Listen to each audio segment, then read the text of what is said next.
Navachaitanya competitions YouTube ఛానల్కి స్వాగతం. AP DSC special ఎడ్యుకేషన్కి ప్రిపేర్ అవుతున్న అభ్యర్థులకు నవచైతన్య కాంపిటీషన్స్ వారు ప్రీవియస్ పేపర్స్ నుంచి టెట్ 2025 స్పెషల్ ఎడ్యుకేషన్ నుంచి ప్రాక్టీస్ టెస్ట్ 2 20 ప్రశ్నల వీడియో క్వశ్చన్ నెంబర్ 111 నుంచి 130 వరకు ఉంటుంది. గుర్తుంది కదా అండి, మా యూట్యూబ్ ఛానల్ని సపోర్ట్ చేయండి, లైక్ చేయండి, బెల్ ఐకాన్ ప్రెస్ చేయండి, సబ్స్క్రైబ్ చేసుకోండి. Start test.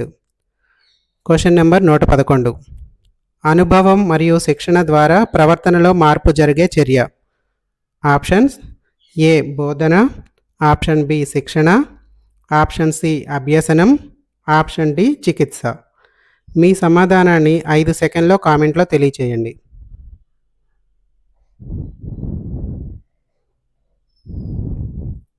Answer option C అభ్యసనం. విద్యా మనోవిజ్ఞాన శాస్త్రం ప్రకారం అనుభవం లేదా శిక్షణ కారణంగా వ్యక్తి ప్రవర్తనలో వచ్చే సాపేక్ష శాశ్వత మార్పునే అభ్యసనం అంటారు. బోధన మరియు శిక్షణ అనేవి అభ్యసనం జరగడానికి ఉపయోగపడే సాధనాలు మాత్రమే కాగా, చికిత్స అనేది మానసిక లేదా శారీరక రుగ్మతలను నయం చేసే ప్రక్రియ. Question number 112. అభ్యసన వైకల్యం ఈ భావనను మొట్టమొదటిసారిగా ఉపయోగించిన వారు. ఆప్షన్స్: ఏ జౌన్ 1952లో, option B Michael Bust 1957, option C Johnson 1967, option D Samuel Kirk 1962. మీ సమాధానాన్ని 5 సెకండ్లో కామెంట్లో తెలియచేయండి.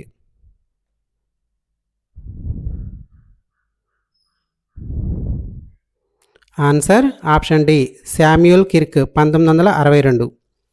పిల్లలు చూడడానికి ఆరోగ్యంగా ఉండి సాధారణ ప్రజ్ఞతతో ఉన్నప్పటికీ చదవడం, రాయడం లేదా లెక్కలు చేయడంలో తీవ్రమైన ఇబ్బందులు ఎదుర్కోవడాన్ని సూచించడానికి లెర్నింగ్ డిసేబిలిటీ అనే పదాన్ని 1962లో అమెరికన్ మనోవిజ్ఞాన శాస్త్రవేత్త డాక్టర్ శామ్యూల్ కిర్క్ మొట్టమొదటిసారిగా ప్రవేశపెట్టారు. Question number 113.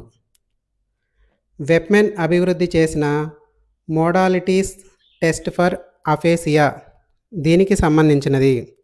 ఆప్షన్స్: ఏ రాత సంబంధిత అపవ్యవస్థలు, ఆప్షన్ బి భాషా సంబంధిత అపవ్యవస్థలు, ఆప్షన్ సి గణిత సంబంధిత అపవ్యవస్థలు, ఆప్షన్ డి పఠన సంబంధిత అపవ్యవస్థలు.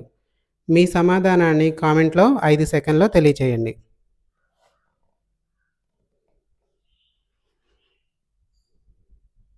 ఆన్సర్ ఆప్షన్ బి భాషా సంబంధిత అపవ్యవస్థలు. అఫేసియా అనగా మెదడు దెబ్బతినడం వల్ల ఎదుటివారు చెప్పే భాషను అర్థం చేసుకోవడంలో లేదా మన భావాలను వ్యక్తపరచడంలో వచ్చే తీవ్రమైన లోపం. జోసెఫ్ వెప్మెన్ రూపొందించిన ఈ టెస్ట్ ద్వారా రోగికి ఏ స్థాయి భాషా సంబంధిత వైకల్యం ఉందో కనుక్కుంటారు. కాబట్టి ఇది పఠన, రాత లేదా గణిత అపవ్యవస్థల కోసం వాడే పరీక్ష కాదు. Question number 114. రీవిజువలైజేషన్ సమస్యలు అభ్యసన వైకల్యాలలో ఈ క్రింది రకానికి చెందినవి. ఆప్షన్స్: ఏ రాతపరమైన వైకల్యాలు, ఆప్షన్ బి భాషా వైకల్యాలు, ఆప్షన్ సి బోధనా వైఫల్యాలు, ఆప్షన్ డి గణితపరమైన అసామర్థ్యాలు. మీ సమాధానాన్ని 5 సెకండ్లో కామెంట్లో తెలియచేయండి.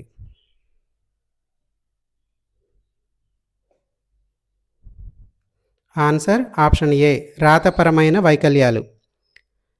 రీవిజువలైజేషన్ అనగా మనసులో ఒక అక్షరాన్ని లేదా పదాన్ని ఊహించుకుని జ్ఞాపకం తెచ్చుకొని మళ్ళీ దానిని కాగితం మీద రాయడం.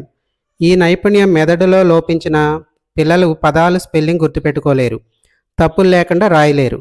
కాబట్టి ఇది స్పష్టంగా డిస్గ్రాఫియా వంటి రాతపరమైన వైకల్యాల కిందకు వస్తుంది, కానీ గణిత లేదా భాషా లోపాలకు సంబంధించింది అయితే కాదు. Question number 115. ముద్రణ రూపంలో ఉన్న భాషను చదవడంలో అసక్తతను కలిగి ఉంటే. Options: A dysphasia, option B aphasia, option C alexia, option D dyslexia. మీ సమాధానాన్ని 5 సెకండ్లో కామెంట్లో తెలియచేయండి.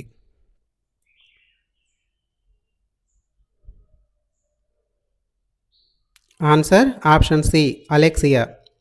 మెదడు దెబ్బతిని ముద్రించిన అక్షరాలను అసలు గుర్తించలేకపోవడం లేదా చదవలేకపోవడాన్ని వైద్య పరిభాషలో అలెక్సియా లేదా వర్డ్ బ్లైండ్నెస్ అని అంటారు. డిస్లెక్సియా అనేది పుట్టుకతోనే ఉండి చదవడంలో ఇబ్బంది కలిగించేది కాగా, అఫేసియా మరియు డిస్ఫేసియా అనేవి భాషను మాట్లాడడం లేదా అర్థం చేసుకోవడంలో ఏర్పడే సమస్యలు. ఏపీ డిఎస్సి ఎస్జిటి స్కూల్ అసిస్టెంట్తో పాటు స్పెషల్ ఎడ్యుకేషన్కు ప్రిపేర్ అవుతున్న అభ్యర్థుల కోసం నవచైతన్య కాంపిటీషన్స్ ఆన్లైన్ పరీక్షలను నిర్వహిస్తుంది.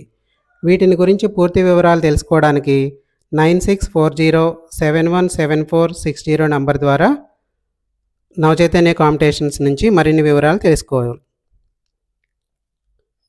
Question number 116. Group A, group బిలో కొన్ని ఆప్షన్స్ ఇచ్చామండి. వాటిని జతపరచమంటున్నారు. గ్రూప్ ఏలో వచ్చి aphasia, agraphia, dysgraphia. Option group బిలో వచ్చి మస్తిష్క దుష్కరణం, రాతపరమైన వైకల్యం, ఇంగితాలను గ్రహించడంలో వాడుటలో అసక్తత, 302 అనే సంఖ్యను 32 అని చదవడం. ఈ 2 గ్రూపుల్లో నుంచి జతపరిచి సరైన సమాధానాన్ని తెలియచేయండి. మీ ఆన్సర్ని కామెంట్లో తెలియచేయండి.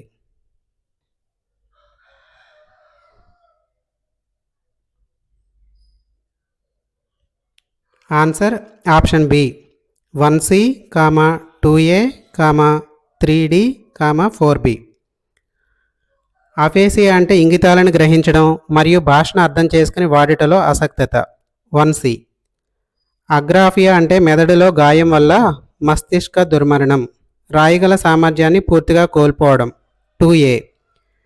డిస్కౌల్కులియా అంటే సంఖ్యలు, గణితంలో ఇబ్బంది పడడం.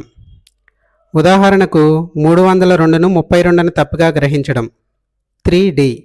డిస్గ్రాఫియా అనగా రాతపరమైన అభ్యసన వైకల్యం 4B. దీని ప్రకారం ఆప్షన్ బి సరి అయినది. Question number 117. పఠన వైకల్యం గల పిల్లల పఠన స్థాయిని పెంచడానికి ఫ్రేమ్స్ను ఉపయోగించే బోధనా పద్ధతి.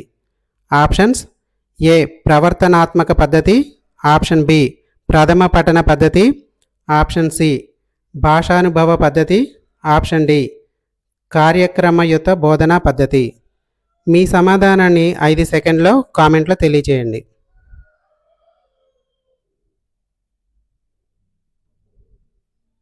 Answer option D BF Skinner ప్రతిపాదించిన కార్యక్రమయుత బోధన పద్ధతిలో బోధించాల్సిన పెద్ద విషయాన్ని చిన్న చిన్న భాగాలుగా విభజిస్తారు. ఈ చిన్న భాగాలనే ఫ్రేమ్స్ అంటారు. పఠన వైకల్యం ఉన్న పిల్లలు ఒకేసారి పెద్ద పారాగ్రాఫ్లు చదవలేరు కాబట్టి ఇలా ఫ్రేమ్స్గా విడగొట్టి బోధించడం వల్ల సులభంగా నేర్చుకుంటారు. ప్రవర్తనాత్మకత లేదా ప్రథమ పఠన పద్ధతుల్లో ఇలా ఫ్రేమ్స్గా విభజించే విధానం ఉండదు. Question number 118. సంజ్ఞానాత్మక ప్రక్రియ పద్ధతికి సంబంధించినది. ఆప్షన్స్ ఏ ఆకార క్షేత్ర సంబంధాలను బట్టి విషయాలను గ్రహించడం, ఆప్షన్ బి పఠన వైకల్యాన్ని సవరించడమే భాషాభివృద్ధి, ఆప్షన్ సి జ్ఞానేంద్రియాలను ఉపయోగించి తెలుసుకునే జ్ఞానం, ఎక్కువ కాలం ధారణ, ఆప్షన్ డి శ్రవణ ఉద్దీపనలను అనుసరించడం ద్వారా మౌఖిక పఠన అభివృద్ధి. మీకు ఇచ్చిన ఈ 4 ఆప్షన్స్లో సంజ్ఞానాత్మక ప్రక్రియ పద్ధతి సంబంధించినది ఏది?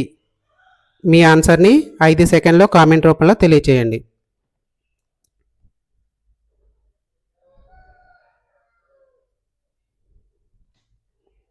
ఆన్సర్ ఆప్షన్ ఏ ఆకార క్షేత్ర సంబంధాలను బట్టి విషయాలను గ్రహించడం.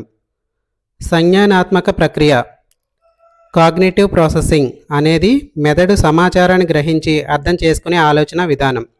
బ్యాక్గ్రౌండ్ క్షేత్రం నుంచి వస్తువులను ఆకారం వేరు చేసి చూడగలగడాన్ని ఒక ముఖ్యమైన సంజ్ఞానాత్మక ప్రక్రియ లేదా ప్రత్యక్ష జ్ఞానంగా గుర్తిస్తారు. కేవలం మౌఖిక పఠనం లేదా జ్ఞానేంద్రియాల ద్వారా పొందడం కంటే గ్రహించడం అనేది మెదడు ప్రాసెసింగ్కి సంబంధించింది. Question number 119. క్రింది వాటిలో శ్రవణ ప్రత్యక్షాన్ని పెంపొందించే అభ్యసనం గుర్తించండి. ఆప్షన్స్: ఏ. రేఖాచిత్రాల నమూనాలను జతపరచడం. Option B. బంకమట్టితో నమూనాలను తయారు చేయడం. Option C. మౌఖికంగా వ్యక్తపరిచిన సూచనలను తిరిగి చెప్పమనడం. Option D. బొమ్మలు గీయడం. మీ సమాధానాన్ని కామెంట్లో తెలియచేయండి 5 సెకండ్లలో.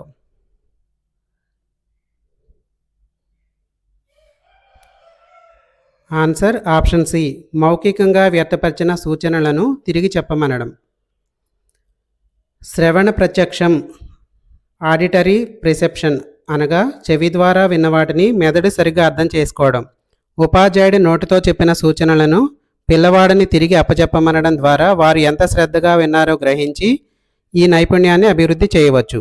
బొమ్మలు గీయడం, నమూనాలను జతపరచడం లేదా తయారు చేయడం అనేవి చూడడానికి దృశ్య మరియు చేతులకు సంబంధించిన నైపుణ్యాలు. Question number 120.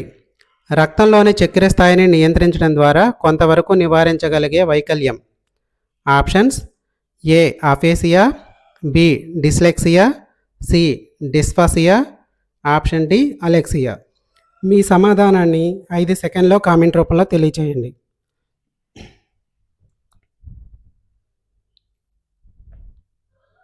Answer option B.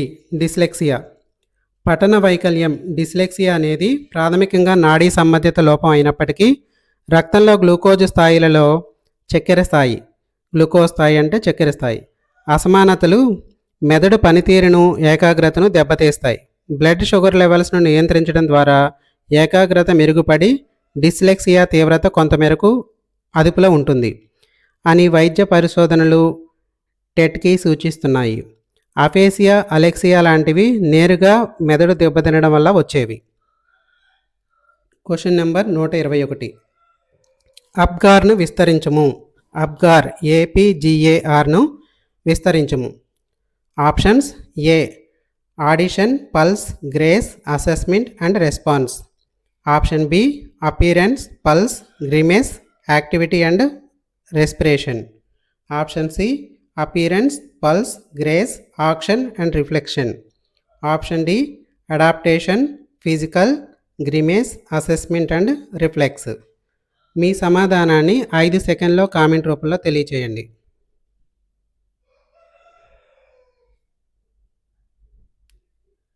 Answer option B. Appearance, pulse, grimace, activity and respiration. Apgar APGAR score అనేది శిశువు పుట్టిన వెంటనే వారి శారీరక సామర్థ్యాన్ని అంచనా వేసే అత్యవసరమైన వైద్య పరీక్ష. ఇందులో ఏ అంటే అపీరెన్స్, చర్మం రంగు. పి అంటే పల్స్, హృదయ స్పందన. జి అంటే గ్రిమేస్, రిఫ్లెక్స్ లేదా ప్రతిస్పందన. ఏ అంటే యాక్టివిటీ, కండరాల కదలిక. మరియు ఆర్ అంటే రెస్పిరేషన్, శ్వాసక్రియ.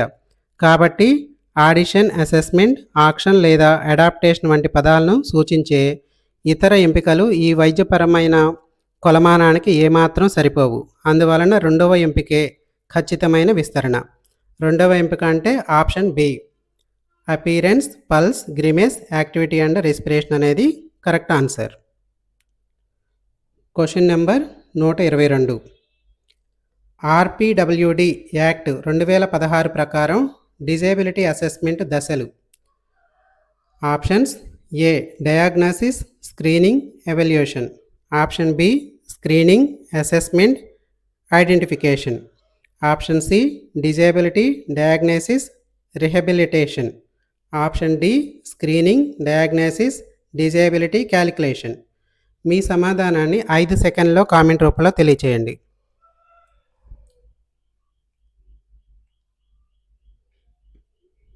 Answer option D. Screening, diagnosis, disability calculation. RPWD చట్టం 2016 ప్రకారం ఒక వ్యక్తి వైకల్యాన్ని అధికారికంగా ధృవీకరించడానికి శాస్త్రీయమైన పద్ధతిని అనుసరిస్తారు. ఇందులో ముందుగా లోపాన్ని స్థూలంగా గుర్తించడానికి స్క్రీనింగ్ చేస్తారు. ఆ తర్వాత ఆ లోపం యొక్క మూల కారణాన్ని తెలుసుకోవడానికి క్లినికల్ డయాగ్నోసిస్ నిర్వహిస్తారు. ఐడెంటిఫికేషన్, ఎవాల్యుయేషన్ లేదా రిహాబిలిటేషన్ వంటివి పునరావాస ప్రక్రియలో భాగాలే అయినప్పటికీ ధృవీకరణ పత్రం ఇవ్వడానికి తుది దశలో వైకల్యం ఎంత శాతం ఉందో ఖచ్చితంగా లెక్కించే డిజేబిలిటీ క్యాలిక్యులేషన్ చేస్తారు. కాబట్టి ఆప్షన్ డిలోని క్రమమే చట్ట ప్రకారం సరి అయినది. Question number 123. మేధో వైకల్యం గల విద్యార్థి సాధారణ విద్యా స్రవంతిలో కలుపుటకు విజయవంతమైన విధానం కానిది.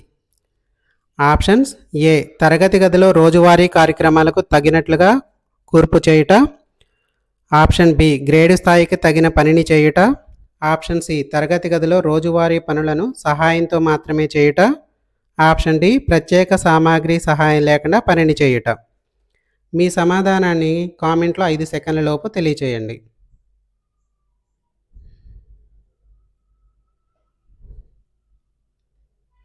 Answer option C. తరగతి గదిలో రోజువారీ పనులను సహాయంతో మాత్రమే చేయుట.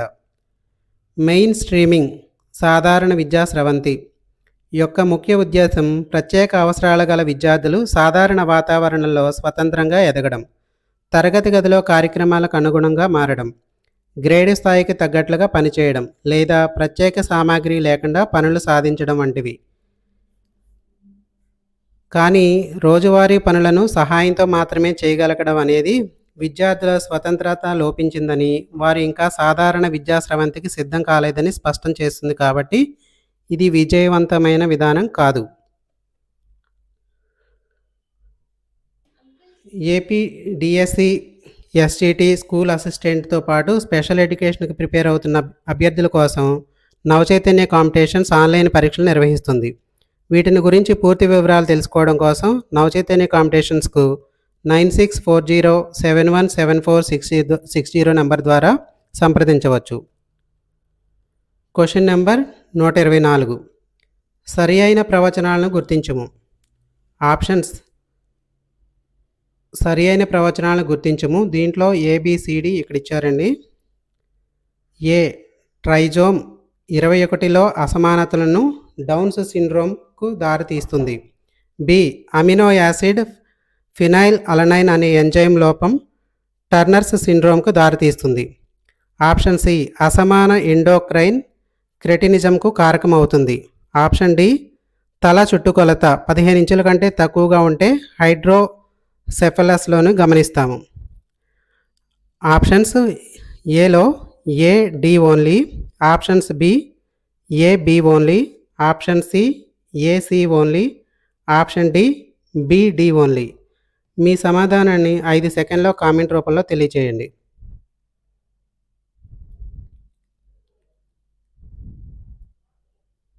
Answer option C A comma C only.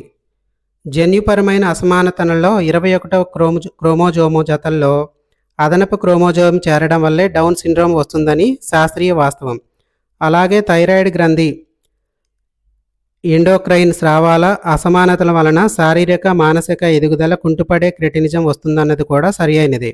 అయితే ఫినైల్ అలనైన్ ఎంజైమ్ లోపం వల్ల ఫినైల్ కిటోన్యూరియా వస్తుంది, కానీ ఎక్స్ క్రోమోజోమ్ వల్ల వచ్చే టర్నర్ సిండ్రోమ్ రాదు. కాబట్టి బి తప్పు.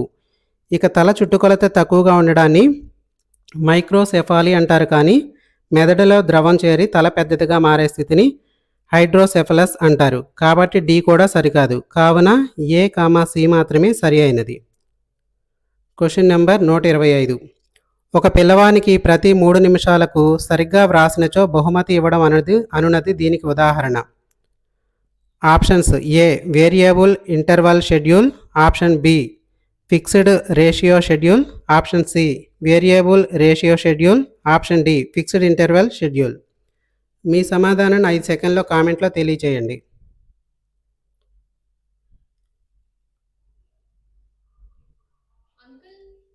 Answer option D fixed interval schedule. B F Skinner ప్రవర్తనా సిద్ధాంతంలో బహుమతి పునర్బలనం బహుమతి ఇవ్వడం అనేది పిల్లవాడు ఎన్నిసార్లు సరిగ్గా రాశాడనే నిష్పత్తి రేషియో మీద కాకుండా నిర్దిష్టమైన కాల వ్యవధి 3 నిమిషాల ఇంటర్వెల్ మీద ఆధారపడి ఉంటుంది.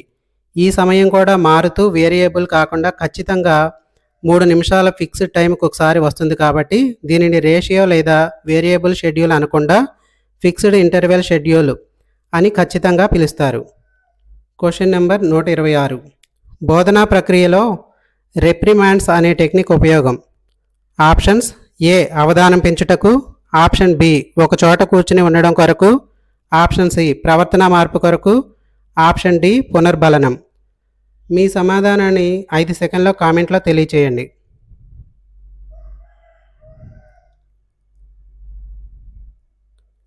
ఆన్సర్ ఆప్షన్ సి ప్రవర్తన మార్పు కొరకు. తరగతి గది నిర్వహణలో రిప్రిమాండ్స్ అనగా ఉపాధ్యాయుడు విద్యార్థిని మందలించడం లేదా గద్దించడం. దీని ప్రాథమిక లక్ష్యం అవాంఛనీయ ప్రవర్తనను అరికట్టి సరైన ప్రవర్తనను రూపుదిద్దడమే. ఈ ఉద్దేశమే తప్ప సానుకూల అంశమైన అవధానం పెంచుకోవడానికో లేదా పునర్బలనం బహుమతి ఇవ్వడానికో ప్రోత్సహించడానికో దీనిని వాడరు. ఒక చోట కూర్చోబెట్టడం అనేది ఇందులో ఒక భాగమే అయినా సమగ్రమైన ఉద్దేశ్యం విద్యార్థుల శాశ్వత ప్రవర్తన మార్పు తీసుకురావడమే. Question number 127 127. ఎండిపిఎస్ స్కేల్ నందుగల డొమైన్. ఎండిపిఎస్ స్కేల్ నందుగల డొమైన్స్ ఎన్ని? Options A 10, option B 18, option C 15, option D 12. మీ సమాధానాన్ని కామెంట్లో తెలియచేయండి.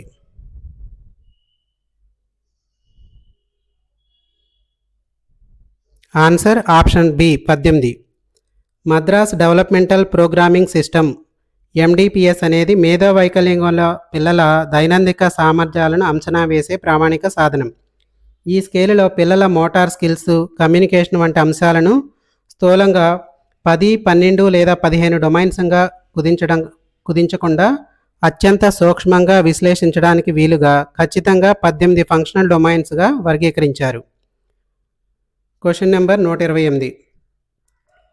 వికలాంగుల చట్టం 1995 ప్రకారం అంధత్వం లేదా పాక్షిక దృష్టిలోపం గల వ్యక్తులకు ప్రభుత్వ ఉద్యోగ ఖాళీల్లో కేటాయించే శాతం. Options A 1%, option B 2%, option C 3%, option D 4%. మీ సమాధానాన్ని 5 సెకండ్లో కామెంట్ రూపంలో తెలియచేయండి.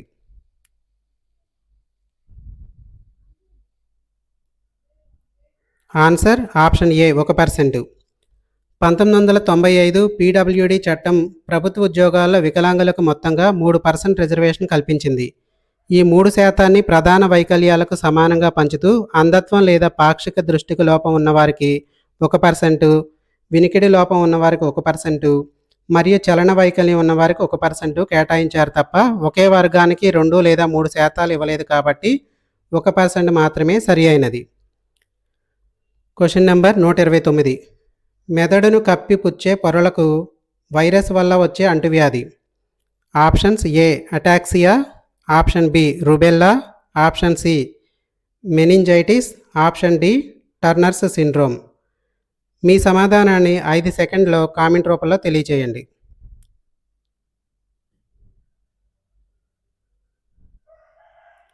Answer option C meningitis. మెదడు మరియు వెన్నుపామును రక్షించే పొరలను మెనింజెస్ అంటారు. వీటికి వైరస్ లేదా బ్యాక్టీరియా వల్ల ఇన్ఫెక్షన్లు సోకి వాపు రావడాన్ని వైద్య పరిభాషలో మెనింజైటిస్ అంటారు. మెదడులోని సెరిబెల్లం దెబ్బతినడం వల్ల శరీర సమతుల్యత కోల్పోవడాన్ని అటాక్సియా అంటారు తప్ప అది అంటువ్యాధి కాదు. అలాగే రుబెల్లా అనేది సాధారణ వైరల్ వ్యాధి కాగా టర్నర్స్ సిండ్రోమ్ జన్యు సమస్య కాబట్టి మెనింజైటిస్ ఖచ్చితమైన సమాధానం. Question number 130. పునర్బలనాల రకాలకు వాటి ఉదాహరణలతో జతపరచగా. 1 ప్రాథమిక పునర్బలనం, 2 గౌణ పునర్బలనం, 3 సాంఘిక పునర్బలనం. 1కి ప్రాథమిక పునర్బలనంకి ఎదురుగా ఏ పొగడతా అని ఇచ్చారండి. 2 గౌణ పునర్బలనానికి ఎదురుగా బి నిమ్మరసం అని ఇచ్చారు. 3 సాంఘిక పునర్బలనం అన్న దగ్గర సికి పాయింట్లు ఇవ్వడం ఇచ్చారు. వీటిని మీరు జతపరిచి కరెక్ట్ ఆన్సర్ ఏదో 5 సెకండ్లో కామెంట్ చేయండి.